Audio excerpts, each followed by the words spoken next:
Welcome to A Celtic State of Mind. I'm Paul John Dykes, and today I'm delighted to be joined by former Celt David Elliot. Welcome to the show, David. Thanks, glad to be here. It's an absolute pleasure. I spoke to you many years ago. I think you came along to one of the book launches. Was it Neely Mockin? It was Neely's book, yeah. Me and wee Joe came along to represent the Celtic boys, yep. Yes, the former Players Association. I remember it well, and these launches are always great for seeing ex-Celts, and I remember you well as a Celtic player, and we'll talk all about that, and we'll talk about your football career at large, David. But going right back, let's have a think back to youth football and coming through and making a name for yourself. What's your memories of growing up playing football? Just it was everything to me, you know, street football, for getting up in the morning to your mate coming to the door, to playing football down at the park, you know, things you don't see much of anymore. But started off actually with a club called Garngad United, which is in the Royston. God's Garden, Garngad. Oh, God, jeez, probably looking back now, I think, what was I doing over that neck of the woods? You know, but great football people over there, run by a guy called John Hegarty, who, funny enough, I still keep in touch with, who his nephew eventually played by my team over in Giffnock Soccer Centre, or St Cadoc's at the time. And it's amazing how football was can be such a close-knit family sometimes, you know. So I started off over at Garngad United, and obviously did the school team thing, and I struggled when I was young. It was funny, you know, with 12, 13, late primary school, early secondary, I couldn't get in my school team. It was a good school team. We were at Holyrood, and it was a massive school and a cracking team. But, you know, I went to the trial and didn't get in. So then I waited another year, got to second year at school, went to the trial and never get in. And my dad pushed me a lot, you know, he was like, you never get in. I never get picked. I said, he told a group of 14, 15, 16 boys to come back. I'm not one of them. Just go back. I was like, I can't go back. No, told no to come back. Get back. So I did. I went back and had the full kit on, had the boots on, ready to go. And as I expected, the guy, a guy called Frank Sweeney, ran the team, said to me, you didn't you? I said, I thought we'd all come back. No, you knew I didn't come back. It was just the ones I told to come back. Oh, really sorry. And as I walked away, he shouted, David, he said, you've got all your gear on, just stay and we'll get you a wee game. Played about 10 minutes, and that was me in. Brilliant. That was me in the school team. And do you think that was, you know, I was 14 then. So I'd gone from kind of nobody would get into the school team to being in the school team to being seen by a Celtic scout guy called John Maguire, who said, do you want to come along to Celtic for a bit of training? So I did. I trained with the S forms, eventually signed S form, got myself into Scotland schoolboys, and just really kicked on for there. Just worked hard, because football was my thing. So always, you know, I've coached kids for a number of years now, and I always say to them at 12 and 13, don't listen. Just because people are telling you at this age, I don't think you're good enough, doesn't mean that you're not good enough. Mm-hmm. And see if you need to take the attitude, well, I'm going to show you. That's fine as well. You know, and at youth level, and pro youth at St Mirren these days, and I've had to tell kids, you know, you're not quite making it just now. Doesn't mean you're not going to make it, but go away and go and work hard, and see if you need to come back and stick your two fingers up at me and say, I tell you, then I'm all right with that as well. You know, but take the knocks.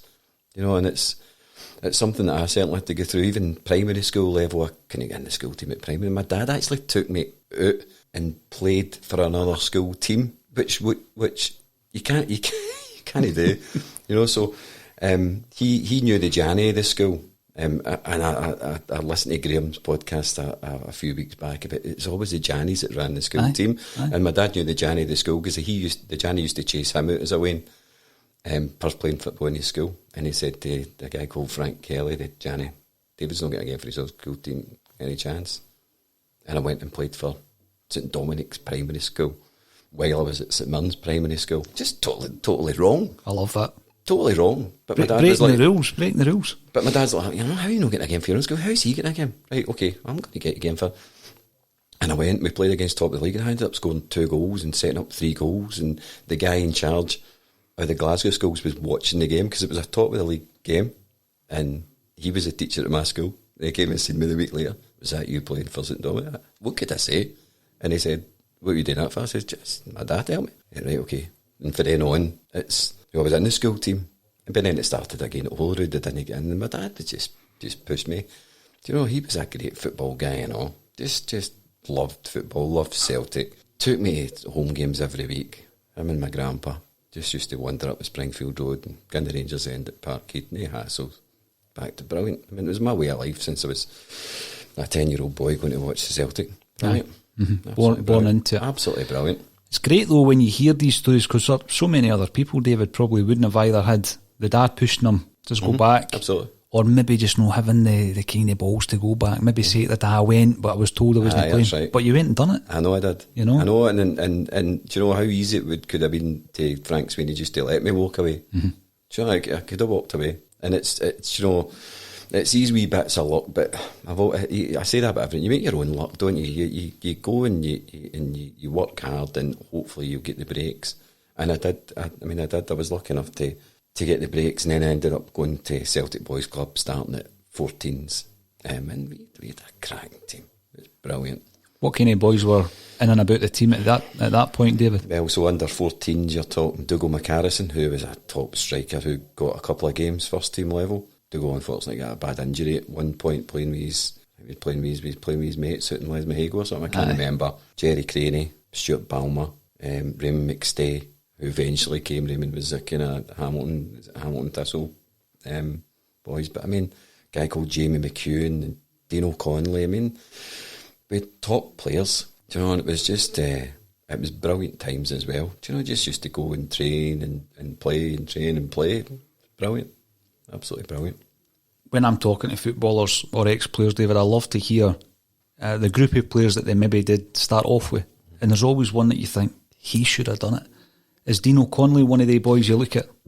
Dino Conley, aye. Do you know, it was funny because come under 16s, do you know, it kind of struggled to get a game coming under 16s. So it's amazing how quickly it can turn, and sometimes you just get a wee bit. Sometimes you're in the wrong place, you know, and you know, and I've seen it happening so many times before. Maybe Dino was at Celtic and think I want to stay at Celtic, even though I'm not getting as much game time as what I used to get.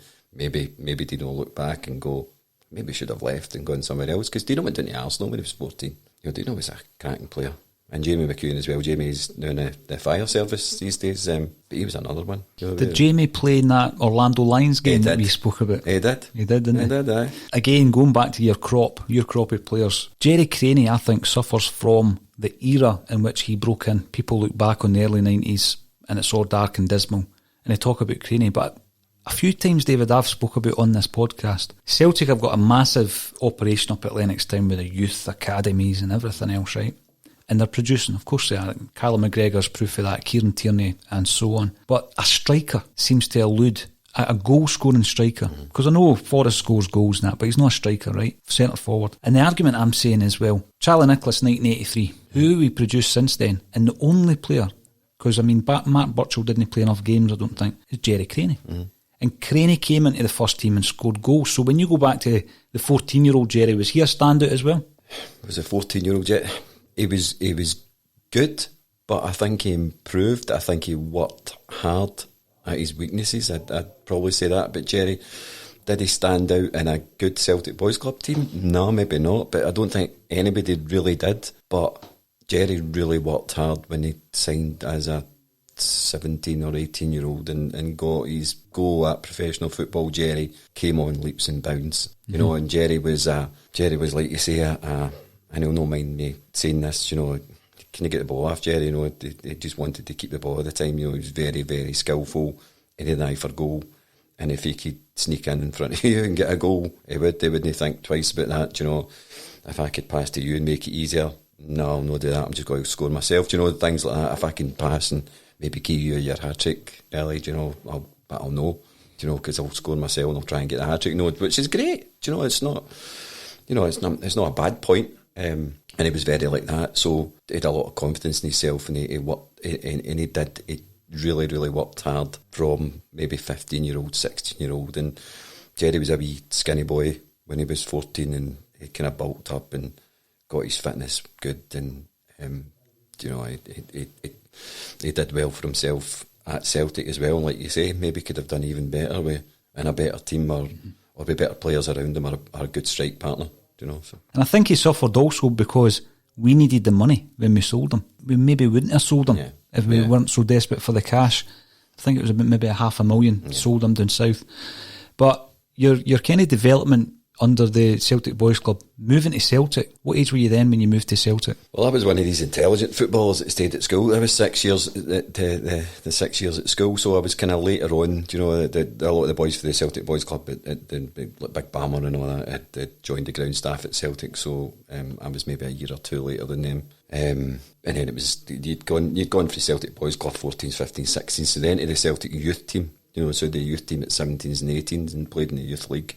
But at that time, you're coached by Davie, Provan, Jimmy Johnstone, Bobby Murdoch. What you don't talk to us about that. That's incredible. You don't realise when you're a young boy, all you're listening to is your parents, and my dad was obsessed with the Celtic Inter Milan game, in Lisbon, so I'd seen that plenty of times. But looking back, you think, jeez, these guys are absolute idols. At the same time, they are fantastic football players. Mm-hmm. Fantastic football players. Bobby didn't get involved in games that much, but wee Jimmy just wanted to play football still. And I think it must have been a thing. I think it always sticks about wee Jinky. He used to wear a black bin liner under his jacket. That must have been the thing at the time, to get the sweat out and all that, which probably some guy who you probably call a sports scientist these days, tell him that's the thing. Absolutely. So there's rustling about and wee Jinky trying to meg you all the time. But it was brilliant. So, and especially as a winger, I played left wing because I couldn't kick my right foot, but I was left wing. But imagine being coached by Jimmy Johnstone and Davie Provan. What an education, eh? Absolutely. When you get two top wingers coaching you as a winger, and Alec Matthew was on our side, it was always a 4-4-2, wasn't it? You had two strikers and two wide guys that were up and down. So it was kind of left, and Alex was the right. But imagine being coached by these guys throughout 16, 17, 18, and then moving up onto Bobby Lennox and Davie Provan at the reserves. Just fantastic. So it's kind of surreal at the time. I was a Celtic guy. I was a Celtic, as probably the majority of them were anyway. But it's changed days now where it's not Celtic born and bred that playing for Celtic. It doesn't make any difference. You're a good player. You'll do well. But you need to realise the whole history of the thing, don't you? You need to realise how much it means to people. You realise that people have actually been born into this whole Celtic family thing, and it means a lot to a lot of people, and I think it comes over that the guys that have met since that weren't the Celtic guys that have came to Celtic, they get it as well, because they need to get it. Mm-hmm. See that core group, you mentioned Stuart Balmer as well. I've spoke to Stuart. Some of them went on to the ground staff. You stayed on at school, so you missed out on the Neely Mocking education. I did. Aye. He's a bit of a legend around about Celtic Park at that time, though, wasn't he? Yes. I'd heard I think the Balmer used to travel in with him. Aye, because they were all from... Was it Bainsford? Aye, they were all from out there. So, and Alex Matthew as well, wasn't it? Stuart and Alec, aye. So they had other stories to tell, and I think they probably told half of them because they probably felt embarrassed to tell half the stories. But always, the Neely was the boot guy, so the only kind of communication I had with Neely was probably when I wanted a pair of boots, and that was never easy. If boots were ripped, go, God, I need to ask Neely for a pair of boots, and you would make a song and dance about it, but be laughing behind your back. It'd be brilliant. You've mentioned Provan there, and Davie Provan told me a story. I'd need to listen back to the tape about bugging Neely for a new pair of boots, and if you look closely enough at the goal he scored in the 1985 Scottish Cup final, one of his boots has got tape on it. It's got tape on it, David. Before he takes that historic free kick, his boots hanging off. His boots hanging off his foot. Doesn't surprise me. Because Neely wouldn't give him a new pair. Do you know? I've nearly brought out a pair of Copa. The Copas were the boots you wanted. Do you know? If you brought out a pair of Copa, you were taking them. Do you know? Even if you had to squeeze your foot in them, or if they were a wee bit big, you were taking them. They always used to wind you up with the Copas. They look a bit big, son. You know, no, they're all right. And you're like, no, they're not fitting you. And you know, just geese them. Just geese them. But brilliant. Changed days. I mean, I know it was called the ground staff because you were looking after a lot of jobs in the ground, but it must have given the players a grounding as well. You know, you're cleaning boots, discipline. You hear about, you know, Paul McStay and Peter Grant went through that process, and George Conley and John Gorman before them, and you know, if it's good enough for they boys, but again, that's all been lost, David, to the game, isn't it? I think it has. I mean, I think I remember going to see Yogi over at the Hibs training ground, and he showed me around there a few years back, and I mean, the boys had like 6, 7, 8 pair of boots. So what are a ground staff meant to do with that? Sitting updating their Instagram. You mentioned a great Celtic name in Raymond McStay there, and he was one of the boys. I mean, there's a McStay dynasty around about Celtic. What kind of player was Raymond then? Because unless you were going to see the reserves, you wouldn't have seen him in action. Great football player, great vision, lovely touch in the ball. He just lacked pace. Do you know, he lacked mobility and he lacked pace. Brilliant guy. And I remember seeing Raymond a few years after I hadn't seen him for a while, and he was fitter than I'd ever seen him before. He was doing all these mad 40-mile marathon things, ultra marathons, it was called. And we played, it was actually Ronnie Coyle, God rest him, Ronnie Coyle's testimony out in Raith, out in Kirkcaldy, Starts Park. Oh my God, he was running the show in midfield because he was just head and shoulders fitter than everybody, and obviously still had that talent. I remember playing against Raymond. We had a lot of tussles with Raymond's school team, Holy Cross High for Hamilton, and they were a top team and all, and we had a lot of tussles with Raymond's team, and Raymond kind of usually ran the show in the middle of the park while I was trying to run the show out wide, and but there was some good, I mean, don't get me wrong, under 14s, under 15s, between these two school teams there was a lot of good players, you know. It wasn't just about him or about me.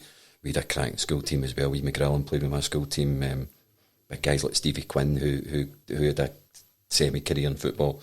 I scored about 140 goals in a year. Do you know, it was just with cracking team. Tony Brogan. Tony was another one who I could probably put in the same bracket as Dino. Do you know, Tony Brogan, Jim's boy, was at my school. What a player he was, you know, at 14. And then I think Tony found other things in his life apart from football, and he'd first admit it.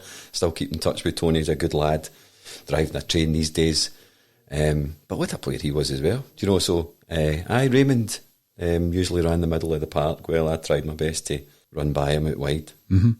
But as I say, the school team, it wasn't all about Raymond or me.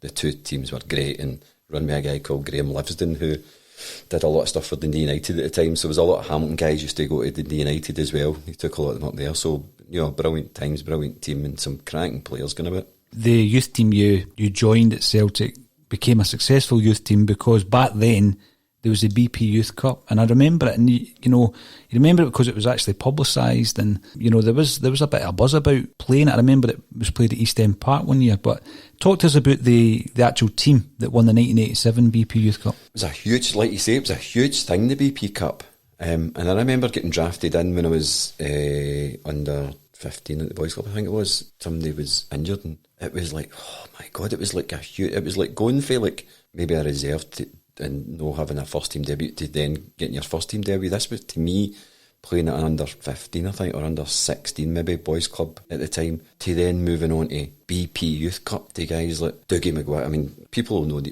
some people will know these names, some people, Dougie Maguire, Stevie Keane, Big Whitey, do you know, thinking, guys, they're dead old, you know. And we actually got beat by Queen of the South, believe it or not. It was, I mean, all hell broke loose. A Celtic youth team getting put out the BP Cup. I think they'd won it the year previous, and they get put out the BP Youth Cup by Queen of the South. Man, this was like a huge thing. Do you know? Wasn't it like, what was that? What game? What cup? It was BP Celtic. Queen of the South beat Celtic. So it was huge. So it was disappointing for me at the same time, although I did do really well, but some cracking players in that, and then we went right through, and it was at Fir Park. We won the Youth Cup. I had an absolute nightmare, Paul, honestly. I had an absolute nightmare. And Jimmy didn't miss me after the game, by the way. He didn't miss me. Luckily enough, I scored the winner late on. We were 1-0 down, and Jerry Crane equalised, and I scored the winner late on, maybe about 5-6 minutes to go, and Jimmy didn't miss me. I was lying in the treatment table. Don't know if I'm feeling sorry for myself because I knew I had a nightmare, but at the same time maybe want a wee bit of somebody to pat me in the head saying, bro, brilliant, scoring the winner, brilliant. But he came up and they went, it's a nightmare, what's up with you? I said, I don't know. Well done, maybe well done. It was just, but that was a great team and a great wee run. And like you said, BP Youth Cup for boys that are 16, 17, 18, it was huge. It was massive. Oh, it was definitely. massive. Yeah. Good for the club as well. The club at that time wanted a good team, a good run in the BP Youth Cup. It was great. That's incredible. You mentioned a couple of names that broke into the first team. Derek White, of course, broke in very, very early, 17 years of age. A lot of his teammates say we should never have sold him when we did. There's another one that we maybe should have kept a hold of. We struggled for centre-halves after he left. And Dougie Maguire, who I think went to Coventry City. Yep. Highly, highly rated as well. But again, David, when you look at that, you've touched on it before, timing, luck, depending on your circumstances at the time. Was Dougie another one of them that you thought, he could play against Borussia Dortmund? Dougie was quality. You couldn't get the ball off Dougie. I mean, as a defender against him, you couldn't get the ball off Dougie. Tremendous talent. And I bumped into him 5 or 6 years ago and doing a charity event for a mate of mine. And I bumped into him again. He changed. Great player, great ability.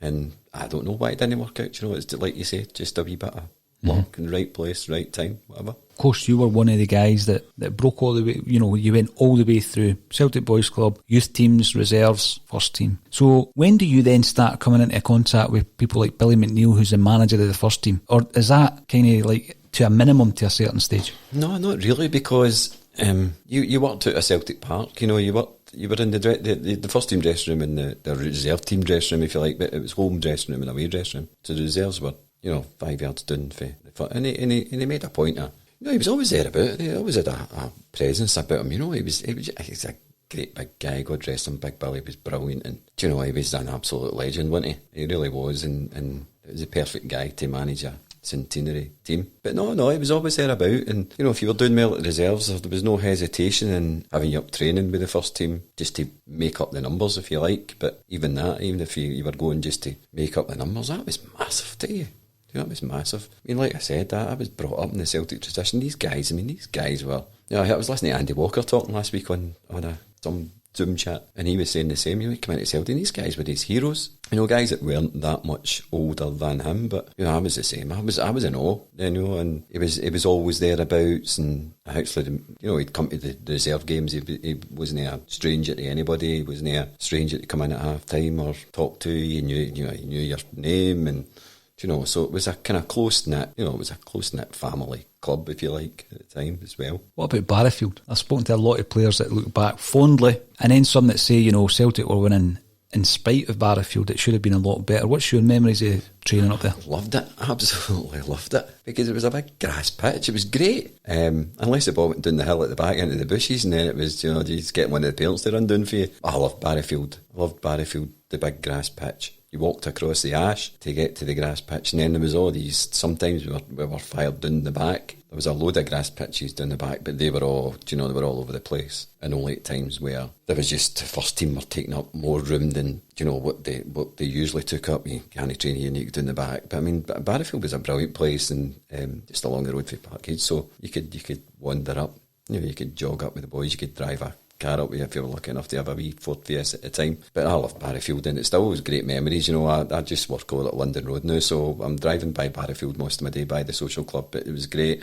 We trained there as well, and a guy that ran the boys club, ran my boys club team, was a guy called Danny Boy, who used to go in for a couple of pints after that, and I used to sit out in the motor and wait for him for about an hour. But so I knew the place well. I was there enough. You knew it too well. Aye. I mean, I suffered that myself going to the games a lot of the time, David, sitting outside a pub as well, When you then progress to the reserves, back then again, competitive football, playing against guys who are coming back from injury, out of favour, that kind of thing. Talk to us about the reserve team that you played with. Who was your coaches and some of your teammates?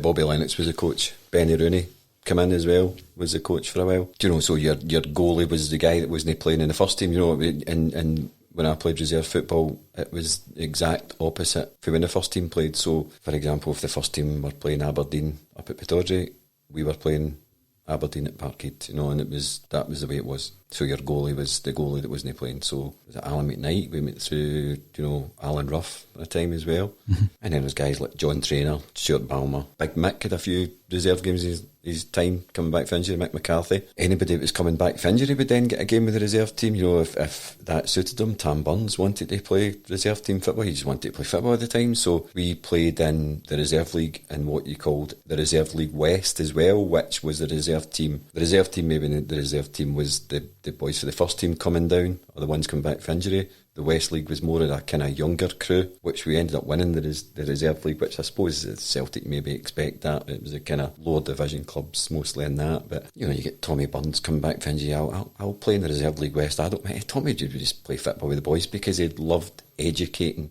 the boys, educating the younger ones. But I like to say it was a 4-4-2 with Alec Matthew, with Jerry Craney, with Dougal McHarrison, Raymond in the middle, Jamie McHugh in the middle. So, it was, a brilliant, full so crying. Absolutely brilliant team.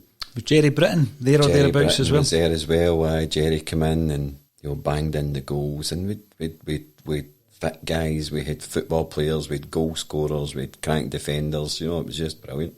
You mentioned there Alan Ruff. He had a brief spell at Celtic, and there's a famous game. His former club Orlando Lions come over. They want to play a few games, and I think Ruffy was instrumental in setting up a friendly at Celtic Park. But it's gone down in the kind of the history books because I think it was a Tuesday afternoon. There wasn't many at the game. You played that day. What's the story with all the guys coming out with the centenary strips in the first half and then all the old jerseys? Like, I wouldn't have told you it was a Tuesday that game, but maybe aye. But they drafted in a few younger ones, and I think that was another nearly mocking story, wasn't it? I think nearly heard through the grapevine that Orlando Lions come over. They want to swap jerseys at the end. They want to do the full international thing. Is I'll take my top off and get you give me mine. And nearly heard this, so I think nearly gave him the old kit or the training kit or whatever it was. But I went out with a different kit on the second half. Andy Murdoch says he got this jersey. It looked as though it was about 10 years old, half time. Aye, that's probably an old training kit, aye. You get that experience, you're training up at Barrowfield, you're getting to know some of the first teamers. They're playing for the reserve team, you're playing at Celtic Park. When you then find out, David, that you're going to be called up for the first team, how does that happen? Does it happen in stages you're in a squad a few times? How did that happen for you? It happened. I'll tell you how it happened for me. It's actually bringing goosebumps back, believe it or not, when I'm actually thinking about it. I'd been up and down training with the first team every now and again. I'd been doing really well with the reserves. I'd been kind of put back to a left back position with the reserves as well. And I went to my bed on the Thursday night, and my brother came in, and I think he was later coming in. He was getting the bus up the road, and he'd managed to get a daily record in one of these late night papers. A daily record which said on the back that I was going to make my debut on the Saturday. I didn't know anything about this. I'd just been doing well. I'd just been cutting about the reserves, working hard and doing really well playing. And Bobby and Benny saying, "You're doing crying. Just keep it going. You're brilliant. You'll get a shout at the first team and get on the bench and whatever it is." Well, and I remember him coming in and my dad coming up the stairs and going, "What's all this about, man?" What? I read it. I went, "It's just paper talk. It's just paper talk. You not heard it?" "No, I've not heard it." And I genuinely didn't. The next morning I went into training. You did my usual. The boys like, "You're playing in something." Like, no. We'll wait till that time comes, will we? We're ready to go to training as normal, and then I get shout, "He's coming to train with us." I thought, well, maybe it is happening. And then I went through the team on the Friday and said that I was going to be on the bench, and it's surreal. That was enough for me. So Hamilton Accies, it was early January 1989. We won 2-0. In fact, I think Ruffy was playing for Hamilton that game.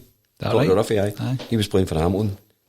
Happy enough to sit on the bench. My dad, my grandpa were there. Huge turnout at Celtic Park. And then I think, I'm going to tell you it was Starkey that got injured early in the first half. I might be wrong.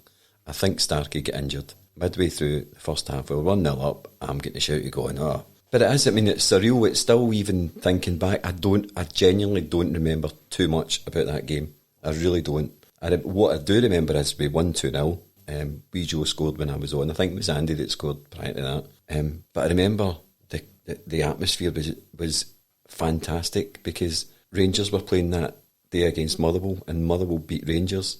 That way the crowd are listening to their trannies during the game, and the cheers were going up for that. That's what I remember about the game. I remember small snippets of the game. I have got photographs of me playing in that game, but to say I lived the dream is an understatement. That was my debut against Hamilton. My first start was at Celtic versus Hibs, and it was later on in the year. It was 2 weeks before the cup final. I don't know if you remember the Joe Miller Cup final. I know you remember that's not what I'm saying. Prior to that, we beat St Mirren 1-0 and we beat Hibs 1-0. So it was Hibs 1-0, St Mirren 1-0, Rangers 1-0. It was 3 1-0s in a row, and wee Joe scored the three goals. So we went 1-0 up against Hibs, who had a good team at that time as well. John Collins and Andy Gorham, to mention a few. Pat McGinley as well, who come on. But they I mean, Keith Houchin and just guys like that, who you remember. Gordon Ray, who I ended up playing at Partick Thistle with. They had a cracking team, you know. And we beat them 1-0. Wee Joe scored, and shortly after I scored, cut back and rifled it in my right foot. Now, which I don't know if that's maybe why they disallowed it. Maybe they couldn't believe I'd scored my right foot. But and then it got chopped. I remember running to Granty, and Granty says it's been chopped off. Honestly, I mean, if there is a clip of it on YouTube, you'll see me near enough in tears. I mean, it's horrible. And even if you look back closely and think, why did I get chopped off? I still don't know. But you know, it was gutting. It was gutting at the time, but it's even more so now. It was a perfectly good goal. But that was the first game I actually started and managed to play the whole game and did really, really well. Really well. 2 weeks before the cup final, I'm thinking, right, okay. Bearing in mind, Tommy Burns is out injured. And we felt he's also injured, who was playing more than me at that time. He'd injured his hand, I think. I can't remember. But he was on the bench. And then played the next week, the week before the cup final at Love Street. Beat them 1-0. Joe scored. Did really well again. I'm thinking, I'm going to get a game. At the same time thinking, nah. I knew Tommy was coming back. You know, they were keeping Tommy fresh for the final. But I thought, right. And it was the days of 2 subs. Remember the days of 2 subs and 13 medals? You know, and I was probably that guy that had missed out. So he went with, I think it was Starkey full way, he went with the film, which was fair enough. But it was disappointing. You know, in the days of 2 subs that you were maybe the guy that was coming next. You know, there was Lexi Bailey, myself, and Andy Walker was injured at the time. Andy hurt his eye previous up at Pittodrie, and maybe I was that next in line, you know, maybe even just into the days it is now where you've got loads of subs. I'd have been there with my cup final medal. When you look at that, leading it, and I remember it so well, so much happening around about the club, signing Mo Johnson. We thought we'd sign Mo Johnson. You go to Love Street that day. He came that day at Love Street. He was on the bus, aye. Was he sitting in the stand with Davie Provan? Oh, I think. I can't remember. I was probably more nervous about other things and other things in my mind. But he was on the bus with us that day going to Love Street. Now that's incredible, because that's another story entirely, David. I mean, you're leading up to the Scottish Cup final. We came for Seamill for the Cup final, and that was mayhem in itself. We tripped into Seamill, and that was all just character building and just having a laugh prior. And Billy loved all that, getting together. We'd gone to Billamura as well, right? Prior to that as well, and he was all for this. Go, forget about everything, enjoy yourself, have a laugh, stay safe. No training, stay safe, get together and have fun. Do you know, it's one of the first times I heard Tommy singing Mac and Knife. Villamura. Right. And it's Portuguese restaurant in Villamura. And I did, through that wee trip, getting to know the boys a lot better. It's the first trip I'd been with them all, because I was breaking through at the time. I was part of the cup final, it was great, and that was Billy's orders. Have fun, that was it. That's brilliant. Have fun. And you get, as you say, as a young guy coming through, getting to know, you've mentioned Tommy Burns there, and there's famous video footage of him singing it. That's what his trademark was. What about the other ones? Granty, Paul McStay, Roy Aiken. Roy's hilarious. I mean, his partner's brilliant. Big Whitey wasn't a footballer. I think he'd probably been an entertainer. But even Paul, when he get going as well, was funny. Do you know, so but it was guys that trusted each other and knew each other and would have your back and would do anything for each other. That's how close knit it was. Do you know, they would do anything for MD as part of a team game. It was their team. This was their thing. Celtic was their thing, and they wanted to win for each other and for the fans. And it was just a brilliant learning curve for everybody. I think back on that team, David, and it's that hardcore, as you say, of Celtic people playing for Celtic. I know the game's changed and it's moved on. And by the way, you can assemble 11 guys that have no interest in Celtic who can still win a game for Celtic. But at a club like Celtic, I think it is important to have a core, and I think we still have that. And it comes down to the youth coming through, doesn't it? The youth development. But on the cup final, still on the subject of that, we know what happened. Brilliant, because Rangers were going for the treble. Wee Joe scores the goal. When do you find out the team? When did Billy McNeill tell you the team? The night before. Right. The night before we'd had dinner, we'd had a bit of a carry on, and then sat us down and told us, I was disappointed. I was disappointed. At the same time, delighted to be part of the whole setup. So it was a kind of funny thing.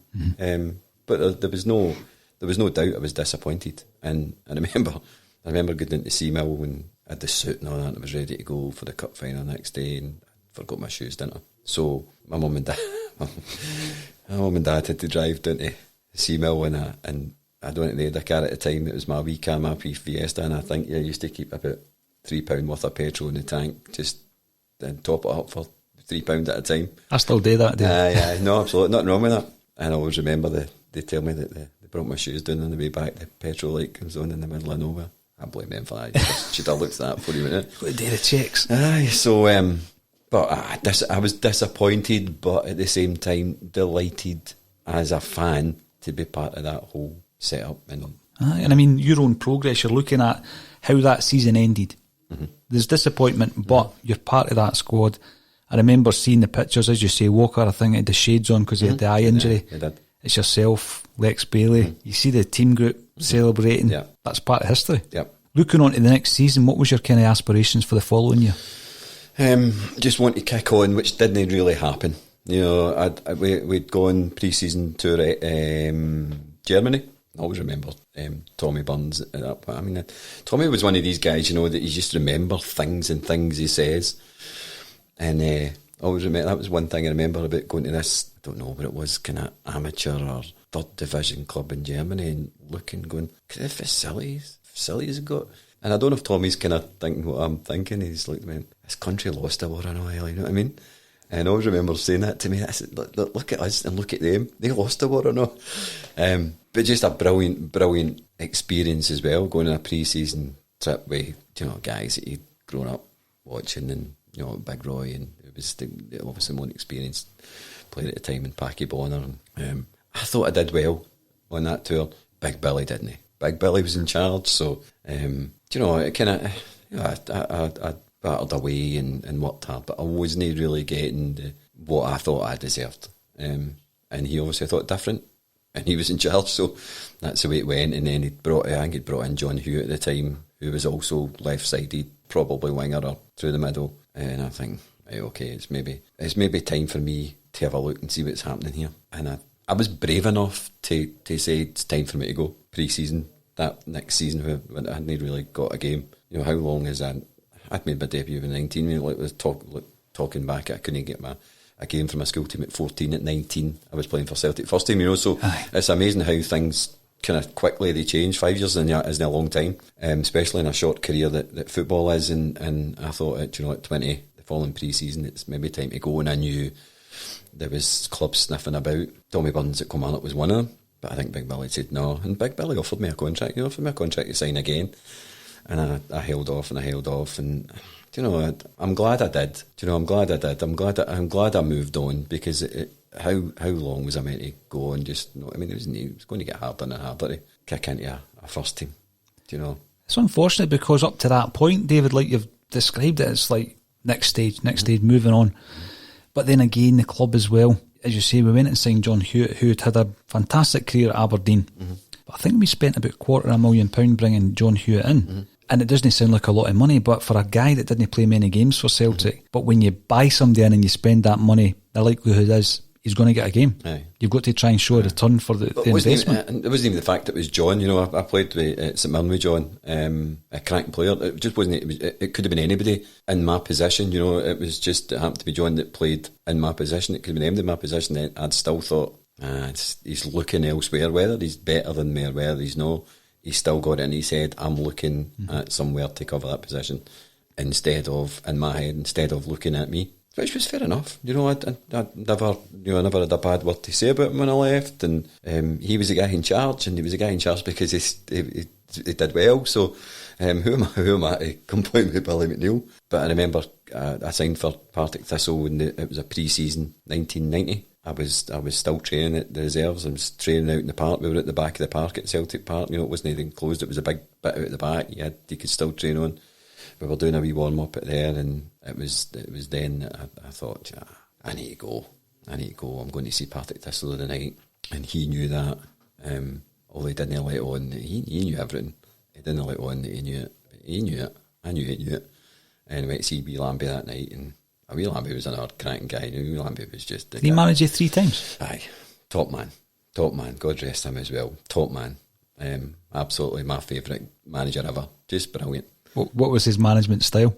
Just if you work hard for me, I'll work hard for you. Simple, straightforward. You put the effort in for me, I'll put the effort in for you. And you do put the effort in for him. Everybody puts the effort in for John. Put the effort in for John Lambie. Brilliant guy. But I remember signing for Thistle in the whatever night it was, a Thursday night or something. And this wee porta cabinet for Hill. I think they were working on it at the time, putting new floodlights out. And John it just comes over as this guy, just an endearing guy. Language, he could have worked on a wee bit, but just a brilliant guy. And I signed that night. Just signed that night straight away. I thought, do you know what? Just go for it. See if I go home and think about it, I might go. Or see if I go home and ask my dad will like, because I remember I was asked to sign S1 for the D United, and I thought, I said, aye, because Celtic were signing people, they weren't signing me. And then the next day, you know what football was like at the time? I was knew everybody and they heard through the grapevine signed for D United. The next day, Celtic went to sign me as from. I was like, you need to do that. So I didn't know how to speak to him again in case he kind of taught me. He probably wouldn't have, but I signed that night, and I went into Celtic Park the next day, and I don't know if Big Billy had seen me walking up the road, or Big Billy had been just coming in at the same time at me, or watching for me. I don't know. But the first person I saw when I walked through the door was Big Billy, and he's pointing me, went, you. Yeah. And I just followed him. Into his office, and I'm like, oh my God. Thinking I should really have just phoned them and said, by the way, I'm signing. But it wasn't as easy. There wasn't times on mobile phones, was it? You know what I mean? So I went into his office. What are you doing signing for Partick Thistle? I said, what do you mean? It's a bit of a step down for you, innit?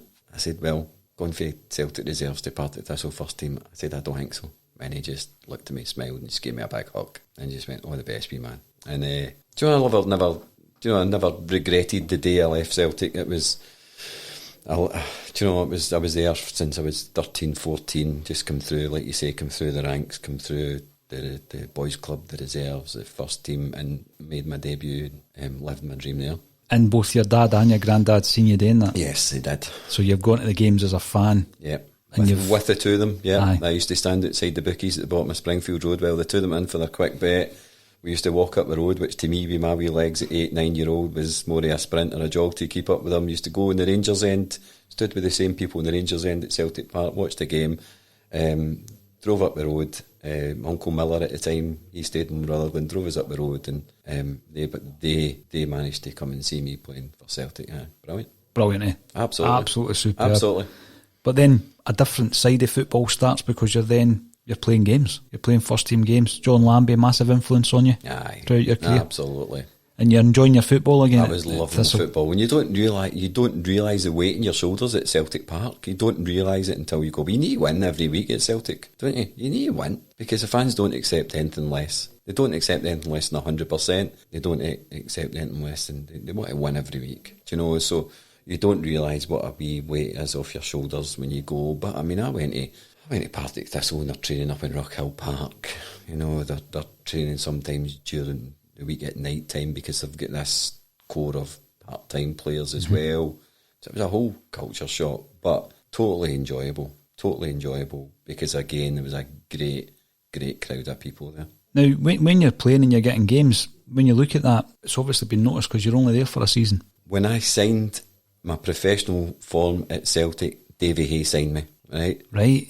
Davie Hay didn't last much longer than that. I might even been his last signing. I don't know if that was the straw that broke the camel's back for the guys in charge at Celtic. Signed him right out. So anyway, I'd signed for Celtic in a professional form under Davie Hay. He gets sacked. Not long after that, and Big Billy came in and re-signed me for whatever reason. Re-signed. There's another 20 quid a week. Sign that. No bother. Brilliant. So Yeah, Davie Hay signed me for. I was doing. I mean, I did great at Thistle. It was brilliant. A brilliant time. I was a top scorer. Played under 40 games. Scored a goal every 3 games. As a left winger, I had good times there. And I was Davie Hay that signed me for St Mirren. St Mirren were struggling at the time. St Mirren had finished bottom of the league, and they only survived through the reconstruction of the league. They brought another couple of teams in. Mm-hmm. That's the only reason they survived. First season was difficult. Again, we got relegated that season, but me and Chick moved from Partick Thistle together to St Mirren at the time. Chick Chanley, another big Celtic fan. Obviously, he lived the dream very briefly by playing for Celtic in a testimonial. I spoke to one of his early managers, a guy called Sammy Henderson that managed Chick, and said that in terms of talent, the boy had it. What's your kind of recollections of Chick Chanley? Chick's, if I was one mate I'd pick out a football, it'd be Chick. Me and Chick were chalk and cheese. Chick's lifestyle was completely different from mine. You know, I was at both ends of the spectrum with that, but me and Chick going like house on fire. I used to pick Chick up every day to take him for his flat in the Red Road flat, that's what it was called, Peters Hill Road, to take him to St Mirren because he couldn't drive or wasn't allowed to drive or whatever it was. And I think Chick was there for me. I mean, I was at St Mirren was the longest club. I was there for 4 years. Chick was maybe there a year and a half for that too, maybe. But just a great guy, great talent. And what a lot of people don't know about Chick is he's a really, really fit guy. He was an athlete, a really, really fit guy, but a quality player, and ended up. So I was at St Mirren with Chick. I was at Thistle with Chick. We went to St Mirren together, and then we were at Hibs together as well. Oh, right, no. So we travelled a lot together. We did a lot of travel. There's a lot of stories me and Chick shared, which I won't share. It's a lot of stories and a lot of chat time and a lot of getting to know each other. So if there was a guy I'd pick at a football that you really, really get good mates with was Chick. You were there, you were at St Mirren for a few years, as you say. There's obviously an affinity built up there because you're now coaching, and we'll talk about that as well, David. The Falkirk move, how did that materialise? Again, was it a good run of form for you? Was there a few options? No. I just think that I was there for 4 years, and Jimmy Bone at the time was maybe looking for change. I got on great with Jimmy, and it was hard for me to leave there. But I think he knew at the time we were 4 years, and Jimmy was a large part of that. He was maybe 3.5 years with him as well. So Jim Jeffries at the time was always on his case. And he wanted me to sign for Falkirk, and then Jim left, went to Hearts, and John Lambie took over. So again, John carried that on. So I went for St Mirren to Falkirk. There was no. It wasn't a great form thing. I'll better sign him while he's in top form. It wasn't that. It was just 4 years was probably enough for Jimmy and me. So it was time for me to go. And you team up again with John Lambie. Yeah. Now I look at that Falkirk side, and you've already mentioned wee Mo, who was on the bus when you went to Love Street just prior to the cup final. Talk to us about Maurice Johnson. You played with him at Falkirk, just as a guy, as a pro. Oh, as a professional football player, hard working guy, very, very professional. Do you know, you get guys that are out there and you know, day to day training, they will just want to win games and want to work hard during training. Doesn't matter what they're playing. Bounce games, running exercises, you know, and Mo was like that. He was very, very dedicated, and that added to being a brilliant finisher with brilliant touch and awareness was just made Mo a cracking all-round player. And my debut for Falkirk, we played against Queen of the South down at Palmerston, and wee Mo notched the first with a cross for me. I put the ball in for wee Mo, and he was one of these guys that, as a wide guy, just putting the ball into the box was enough. Sometimes for me, we might get on the ender. You know, it wasn't as if you had to pick out people or watch for people coming to the edge of the box. Just smash it across the face of the goal, and Mimo probably getting in about it. But as a professional football player, very, very hard working, very dedicated, and a great guy on top of all that. I'm interested that you teamed up again with Chick Chanley at Hibs, because we spoke to Gordon Marshall recently on the podcast, and there was a bit of stick flying about. Let's just say that. There was a bit of stick flying about because Big Marsh was in goals for Kelly when we didn't win the league. He was in goals for Motherwell when we didn't win the league. And that's just your chance. That's just your luck if you're playing for the opposition at that point, David. But the Celtic fans were unhappy at the way that he was goading Celtic players or celebrating or time wasting, etc. We were going to stop the 10 97, 98, first game of the season, Easter Road, Chick Chanley gets a wayward pass for Henrik Larsson, scores a cracker, and he celebrated as if he'd won the European Cup because he's a professional footballer. Now, he's Celtic through and through, Chick Chanley, through and through a Celtic man. He never gets stick for that. So, I mean, I thought it was on one hand, I'm thinking Marshall's employed by Kilmarnock, he's employed by Motherwell. I think the Celtic argument would be, well, he doesn't have to enjoy it as much or whatever. When he brought Big Sutty down for the penalty against Kilmarnock, he was on a booking. So he's actually put himself at risk of being sent off. Yep. When Tomo skied the penalty, he's shouting because he's still saying you're a diving, cheating B and all the rest of it. He's a professional. Is that not the way it works? Yeah, it is the way it works. Absolutely 100% the way it works, you know. And when Chick's scoring goals, he's not thinking, I'm not going to stop the 10 or whatever it is he's going to do. Chick's scoring a goal for Hibs and enjoy it. It was a good goal. He's more happy with the assist, probably, who get the assist for when he looks back. But he was another one. He was professional through and through and hard working. I mean, you hear a lot of crap stories about him. He was this and he was that. It doesn't matter what he was a hard working professional football player and thoroughly enjoyed playing football and made it enjoyable for others to play in the same team as him. I'd love to speak to Chick for this podcast, so we're trying to organise that as well. You get a few bleeps in there. Aye, probably. Put it after the watershed. Because, I mean, when did I bump into him at one of the cup finals last season? And, you know, and Celtic fans are always on about Chick Chanley, so there you go. But I don't think I'm going to change anybody's minds about Big Marsh, who came across brilliantly on the podcast, by the way. Talk to us about your time at Hibs then. You were under Jim Duffy, Alex McLeish? Duff signed me. I spoke to Duff the other day. He's doing well after his mishap.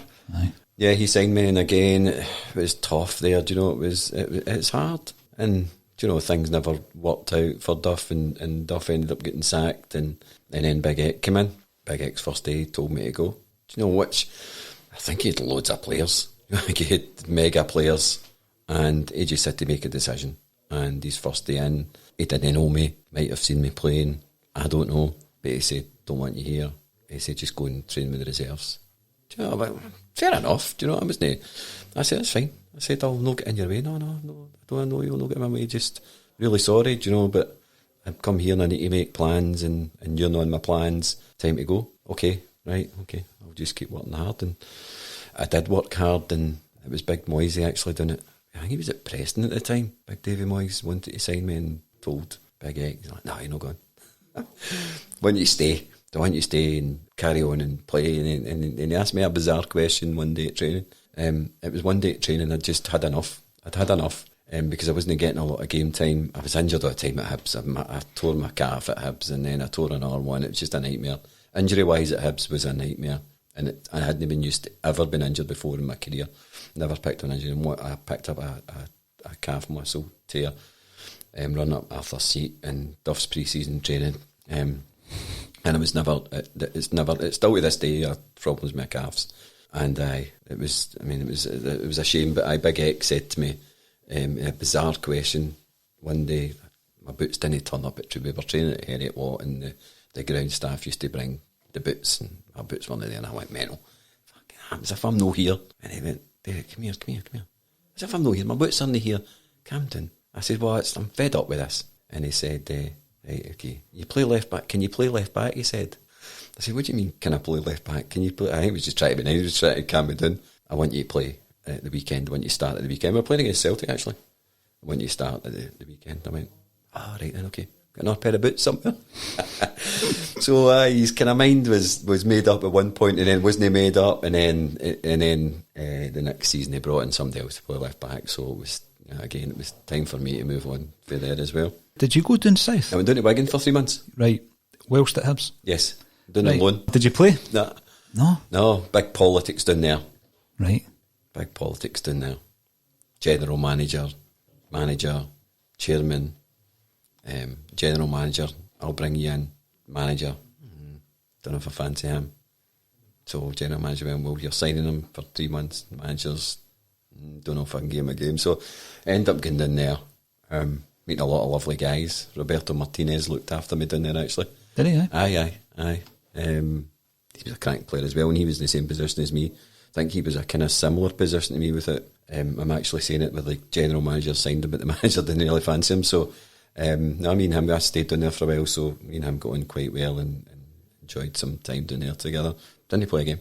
didn't play a game, but the gear they gave you, it was cracking. The tracksuits and the traders, that was brilliant. Put me up in a cracking hotel for a month, and then went and stayed in digs. And I think Brian McLaughlin actually went down there and stayed in the same digs as me. Right enough, he did, I think he stayed in the same digs. I remember him saying to me, did you stay with so-and-so, Berenice? And that's a shame, can't remember their name. Just remember that this big Alsatian dog that if you come home too late went for you.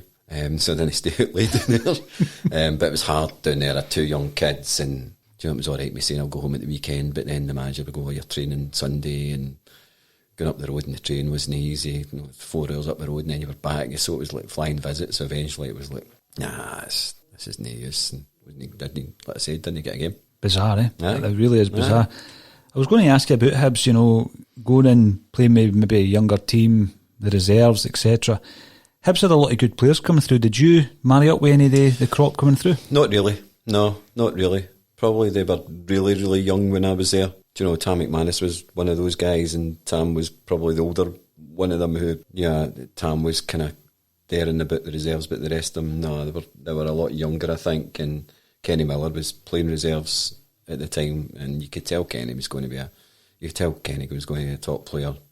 Do you know, and that was a good reset as well, because Jackie McNamara was, old Jackie was, but the older Jackie McNamara, he worked with Duff there, so right. He took the reserve team, and he was another good guy and good coach as well. Eventually, your Hibs time, it was kind of like stop-start through your injuries, but it came to a close in 1999. You go back to the Jags, and lo and behold, John Lambie's there. Was that a nice way to finish your career? Yeah, it was. I mean, I was out of job for a couple of months after Hibs. I had a few offers to go to Ireland, and I don't know if I want to go over there. And it was John. John just phoned me up with the blue and just said, "Just come to me." Says, "I just come," and I'd actually got myself a job with the prison service of all places. And I says, "Well, I've got this job." He said, "Just come with me. Sign part time. I'll give you as much money as a full time guy. He says, I know you. I trust you." He said, "Just come and join us." And I told him at that time I was planning, and I'd done an application in for the police at that time, and I said, "Listen, my time at Thistle might not last very long. I just want to be up front and tell you that I'm actively looking to get full time employment." And I said, "If I'm getting full time, I'm not playing here." And he went, "No." He said to me, "If you didn't do that," he said, "I'd be making you do it." He says, "This career can't last forever." Do you know, when I moved to Thistle to St Mirren, it was in the days there was a few agents kicking about, but John said to me, "You got an agent?" And I went, "Nah, not really." He went, "I'll be your agent then." And he actually sat in when me, Davie Hay and John Lambie sat in the same room. Davie Hay going over my contract terms, and John Lambie nodding or going.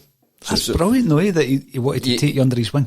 He did. And that's not a pun, by the way, because I know he was a do man. Aye, and I trusted him implicitly to do that, and the other time, he would do anything for me.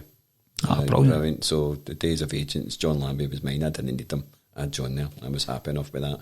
Knowing that Thistle were getting a good deal out of it, don't get me wrong, but at the same time, he still wanted to make sure I was doing all right out of it as well. When you look back on the influences, is Lambie up there? 100% up top. Aye. Top. That's brilliant. And an old school. From a managerial point of view, top. Aye. Mm-hmm. When you left the career, when you came out of football, you're still a young man. I was. I didn't think at the time. Aye. But now that I'm 50, I know I was. So you leave your 30-year-old. What is it with the Glasgow Police? You've got you, Andy Murdoch, Lex Bailey, all ex-Celts. I guess they two were already in the police when you joined. Big Lexi was, and I phoned Big Lexi prior to that and just got a bit of advice about the application and the interview and all that kind of stuff, and said that he was. But Big Lexi wanted to be a police since he was about 4-year-old. That's the difference. I didn't. Mm-hmm. Big Lexi did.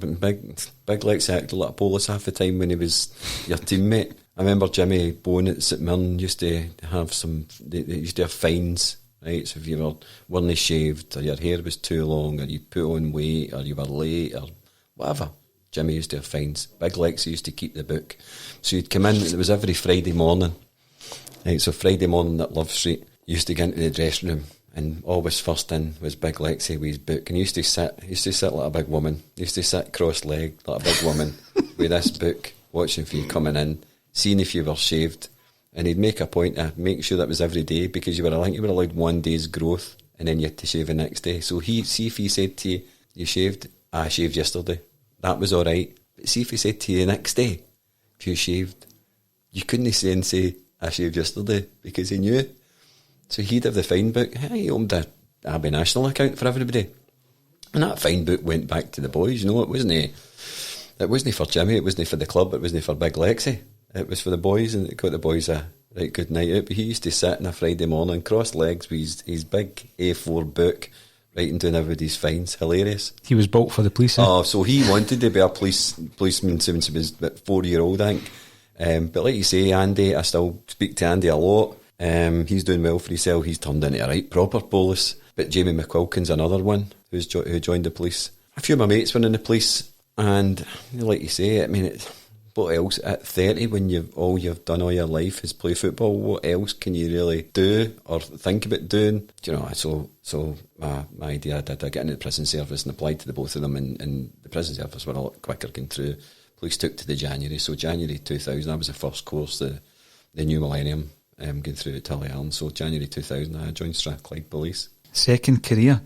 One question I would like to ask, because I did speak to you for the first time when you were representing the Former Players Association at the Neely Mockin event, which was some time ago now, 2016 I think.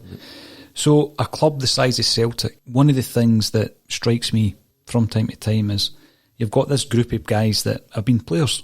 You might have played one game, 500 games, but you represented Celtic.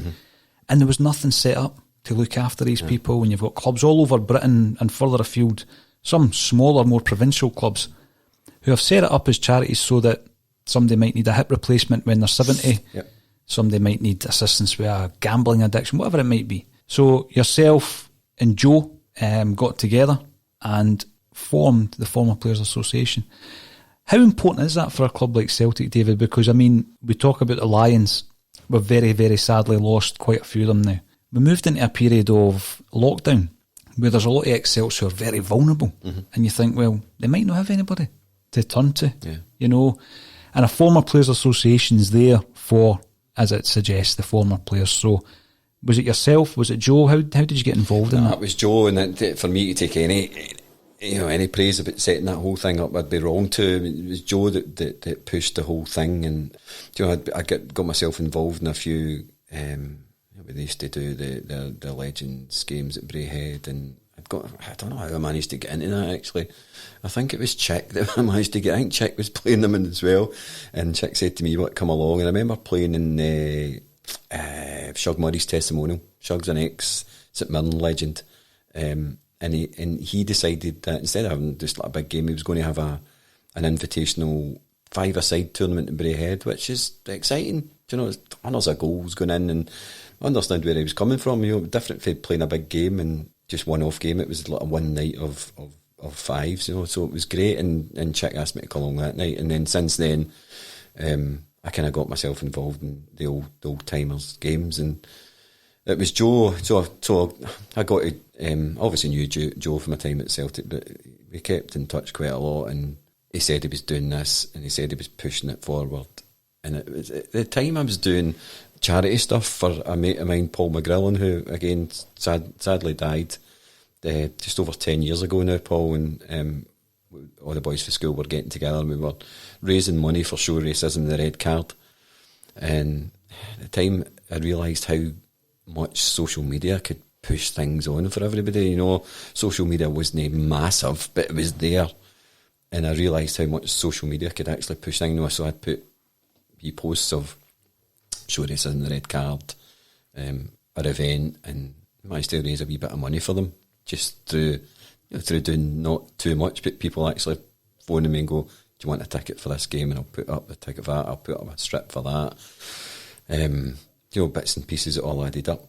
And Joe was speaking to me just off. He phoned me one day saying what he was doing. I said, "Have you got all this stuff on social media?" Yeah, like, I wouldn't know how to do that. I said, "Well, if you want me to do that, I can do that." Brilliant. He said, "Brilliant." So what I did, and that's how I got into it, I kind of pushed on the Celtic Former Players Association Facebook and Twitter page for a wee while, for a good few years. Not done too much, it's taken over by somebody else now, but that's how I got in with that, and ended up becoming one of the trustees with the Former Players Association as well. Oh, it's so important. So important. It's huge. You know? It's huge, and I think there's you know, I think Joe did a lot of chatting with the boys for Liverpool when we got together with them, and they were massive on it. My new boys are massive on it as well, so I think he got together with a lot of them, had a good few meetings with people, and Joe's the kind of guy that will go out and he's no shy to go and ask people questions and talk to them about things, and try and do his best for the old players that, like you say, doesn't matter if you played one game or played 400 games. It was all the same to Celtic. Right. You're a former Celtic player for as long as you live. Yep. One final thing, I know you're coaching at St Mirren. How did you get back into that, David? Funny actually, because when I stopped playing late 1999 and joined the police in 2000, I kind of became disillusioned with the game a wee bit. Through no fault of the game, it's just one of these things. I just stopped enjoying it at the end, and when you stop enjoying something, you stop working at it, and then your form kind of deteriorates. But so I got away, and as I was speaking to you earlier, one of my first days at Tullyallen, they asked me to join the football team. I think that's kind of a prerequisite for when you join the police as an ex-football player. You're expected to join the football team, and I think most of them actually do. But it's funny, the guys you've talked about, Big Lexi and Andy Murdoch, they never either. They weren't interested either. They asked me, and I said no. I stopped enjoying it. I went away. Last thing I want to do through the first 2 years of my probation period is get injured playing football. I said, so thanks, but no thanks. And I did stop enjoying it, and I got away from it for a number of years. And my ex-wife, her stepson, was wanting to get into the football, and she said to me, doesn't he stick with things? Is there any chance he wants to go to Giffnock Soccer Centre and play with his mates? Is there any chance you could go and just volunteer as a coach? I went, no chance, no. And she said, please, he'll not stick with it. I said, no. But you know what it's like with wives and husbands, she's going to get her way. And I went, all right. So Jacqueline said, just go and join in with him and just see how he gets on. You don't need to stick it. I was 1 minute in the door and I was hooked. Well, honestly, 1 minute in the door, and that's been me since. So I started coaching at Giffnock Soccer Centre, and I moved on to St Cadoc's. Then I had a wee go at Partick Thistle Academy, the Thistleweir Academy, where I didn't have all the proper qualifications, because I didn't get any qualifications through the licences. I didn't think I wanted them, and at the time, no requirement for them. I was only coaching at Giffnock Soccer Centre. They didn't need anything. And then I was at Thistle and Big Jerry. It was Big Jerry Britton that took me to Thistle and said, you need to get your licence. You can't stay. It's part of the requirement of the SFA. And I went, all right, okay. So I had to leave at that time. And then I went and did my B licence. And through that period, I used to go and watch St Mirren training, actually. I used to pop down to Ralston, because, again, it was always a kind of friendly club like that as well. I'd go and see Thistle training as well. You know, it wasn't as if to go and see Celtic playing, it was closed, you couldn't, it was difficult. To go and see Thistle playing, they trained in the Science Park, and I'd speak to Big Archie and say, any chance I could just come down and watch any bother. I used to keep in touch with Tommy Craig, and Tommy was St Mirren at the time, he was coaching, and they went, just come down and watch us. I was doing my B licence, so he says, just watch what I'm doing. And Tommy was brilliant as a coach. Tommy was brilliant.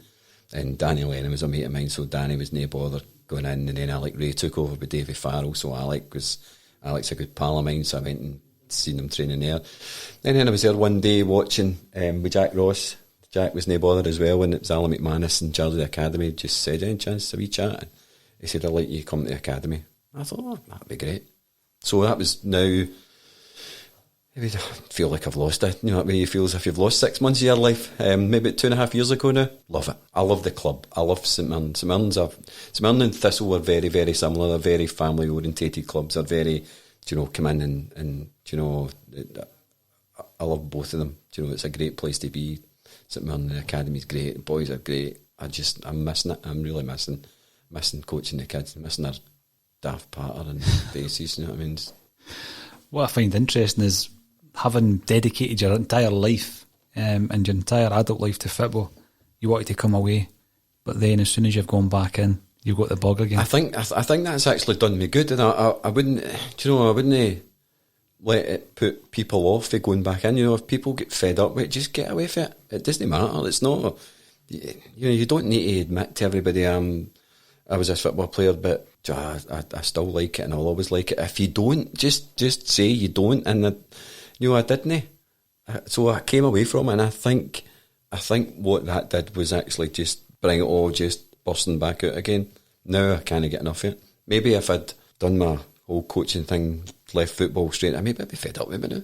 I don't know. Maybe I would. Because I'm 20 years no playing, so maybe 20 years of coaching I'd be like, no, I don't know. I mean, I listened to Graham a couple of weeks back. I mean, Graham can't get enough, and he's never been able to get enough. You know, but I even heard Graham saying at one point, he's a wee bit fed up, he's a wee bit disillusioned, he said, a wee bit fed up. Well, David, that's been a fascinating insight to your career, and hopefully you can see out your last few years in the Police Scotland and enjoy retirement. So all that's left for me to say is thank you very much for joining us on A Celtic State of Mind. Oh, thank you very much for having me. It's a pleasure.